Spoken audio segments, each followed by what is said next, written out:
Hi, welcome to Quid Pros Quo. I'm Rin. And I'm Zac. And today we are talking about randomness in world building.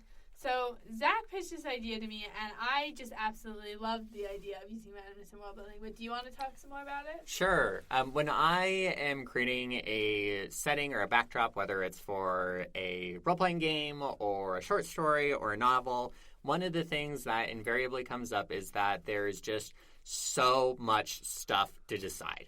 And because there's so much stuff to decide, it can be easy to fall victim to analysis paralysis, where it's like, oh, I need to decide all of these little decisions about like the coins and the economic system and the government and the culture and all of these things. And it can often feel very overwhelming, especially when we're comparing ourselves to other really good world builders, not taking into account how long it took for those worlds to take shape. I'm looking at you, Middle-earth.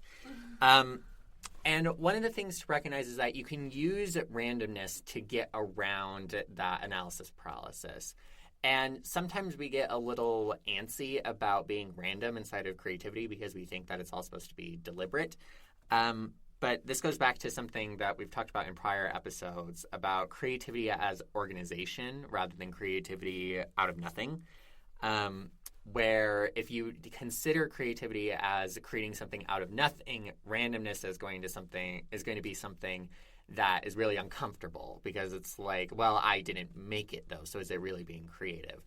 But if you see creativity as an act of organization where you're taking the elements that exist out in the universe and you're putting them together into something that is new because of the order and the form that it's in, then randomness makes perfect sense.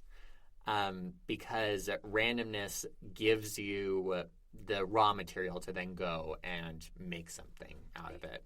Exactly. And the thing I was going to say earlier was like, if you're doing all this world building, it's hard because a lot of it doesn't even make it into the final story. Yep. It's like the idea of like the iceberg, and then Brandon Sanderson has this idea of the hollow iceberg, where you build just enough under the water so it looks like it's okay, and it's like totally solid, but in reality you haven't done that. But that's, again, another episode, so let's keep talking about randomness and world building. I love that. I love that metaphor. That's awesome.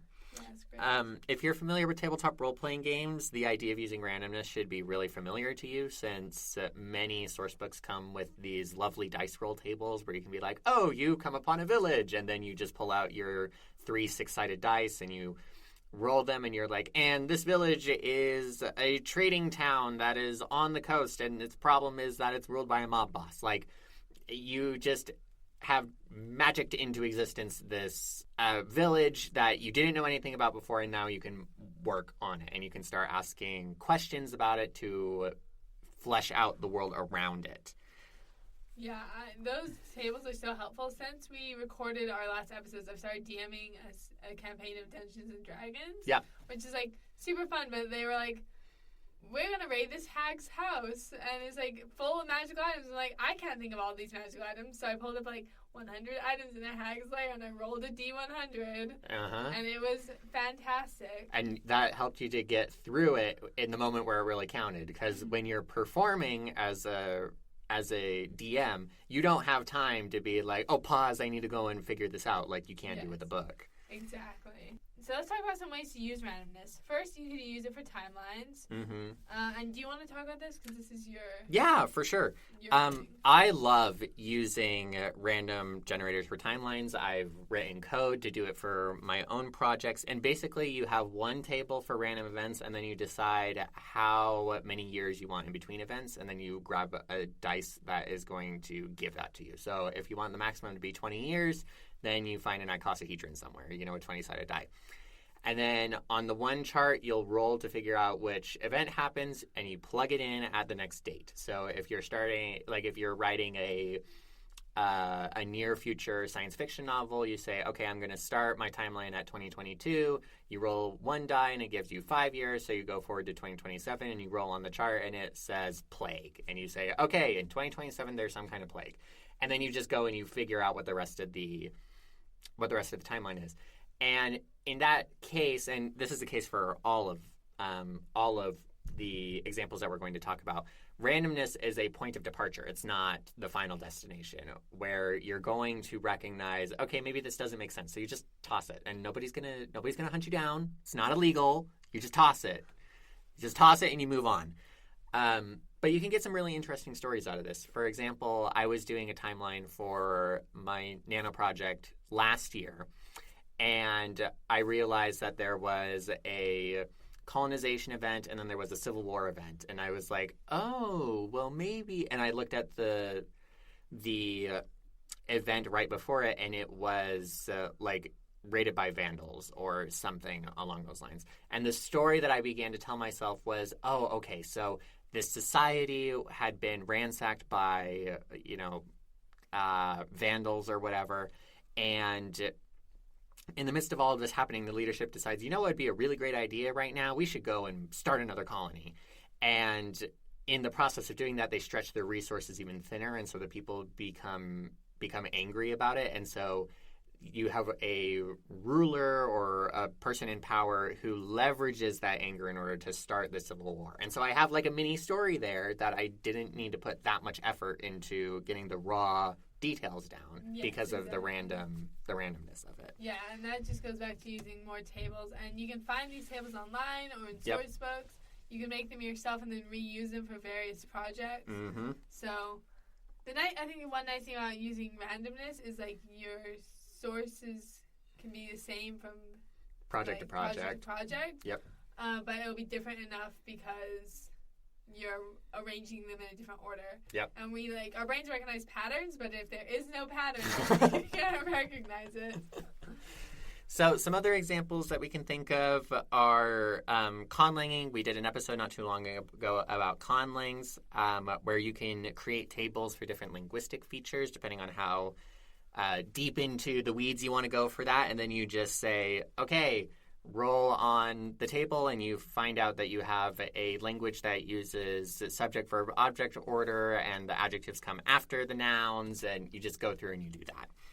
You can also use it to come up with characters, locations, biomes, cultures, anything. Basically, you can make anything with a random generator. All that you need is the right tables and enough imagination to put the elements together.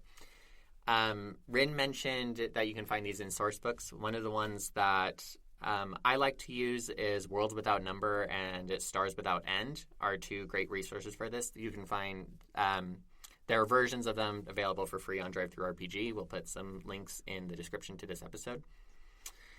You can also use coin tosses or dice rolls to resolve ambiguous situations. And this doesn't just go for role-playing, and we have an episode on role-playing coming up. Yep. But you can use it, these role-playing tactics in your writing. Mm-hmm. I was using the Fate system to write a scene in my NaNoWriMo project also last year. And it was it makes sense for them to, almost get caught, but not quite. And, the dice rolls help me decide that. Mm-hmm. Yeah, if you're ever I don't know if they should succeed or fail, and you don't want to go into a super in-depth, literary analysis of the structure and all of that, just rolling some dice can help you amp up the tension a lot. You can also use random tables to generate razors and Mad Libs.